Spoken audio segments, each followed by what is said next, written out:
Presiden Prabowo Subianto menegaskan komitmen pemerintah dalam menjaga kepastian investasi, mempercepat hilirisasi industri, dan memastikan stok energi nasional tetap aman. Presiden mengarahkan agar penegakan hukum dilakukan secara adil untuk melindungi investor yang taat aturan, sekaligus memberi sanksi tegas bagi pelanggaran. Pemerintah juga melaporkan sejumlah proyek hilirisasi telah berjalan serta memastikan pasokan BBM dan LPG menjelang Ramadan dan Idul Fitri dalam kondisi aman dan terkendali.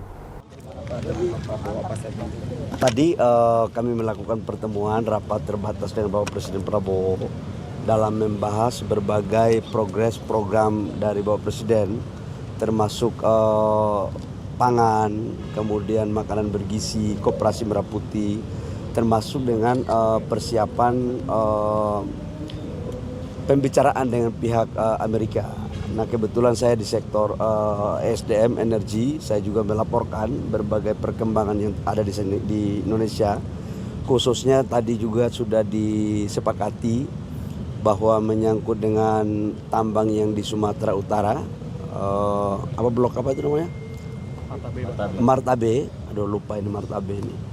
Tadi Bapak Presiden sudah mengarahkan dalam rapat bahwa silakan dicek, kalau memang tidak ada pelanggaran harus kita pulihkan hak-hak investor, dan kalau memang itu ada pelanggaran ya diberikan sanksi secara proporsional. Semua ini sekali lagi kita lakukan dalam rangka untuk memastikan terhadap investasi dan kepastian hukum juga bisa terjadi, dan sekaligus untuk menjaga pertumbuhan ekonomi yang ada di wilayah Sumatera. Itu satu. Yang kedua, kami juga melaporkan tentang perkembangan hilirisasi. Jadi tadi dari Danantara, dari 18 proyek yang sudah disampaikan, 6-nya sudah di groundbreaking, sisanya juga akan dilakukan dalam waktu dekat. Nah, kami sebagai Ketua Satgas juga sudah merumuskan beberapa program hilirisasi baru tambahan, karena kita dorong adalah bagaimana bisa semua kebutuhan dalam negeri yang selama ini kita impor itu bisa kita produksi dalam negeri, dan sekaligus untuk penciptaan nilai tambah. Dan yang ketiga adalah BBM untuk menyangkut dengan hari raya puasa dan hari raya Idul Fitri, baik LPG maupun BBM, dan saya sampaikan bahwa semuanya terkendali dan cukup batas minimum daripada stok nasional. Pak, terkait dengan Martabe tadi, berarti kalau misalkan nggak terbukti salah itu akan dikembalikan izinnya Pak ya ke perusahaannya Pak?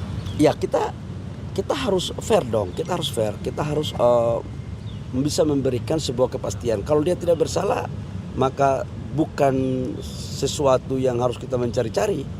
Artinya kalau dia tidak salah ya bisa kita pulihkan semuanya apa yang menjadi hak-haknya. Sekarang operasi masih berlangsung Pak, kalau operasi kegiatan tambangnya Pak? Sekarang kita lagi melakukan penilaian ya, penataan ya.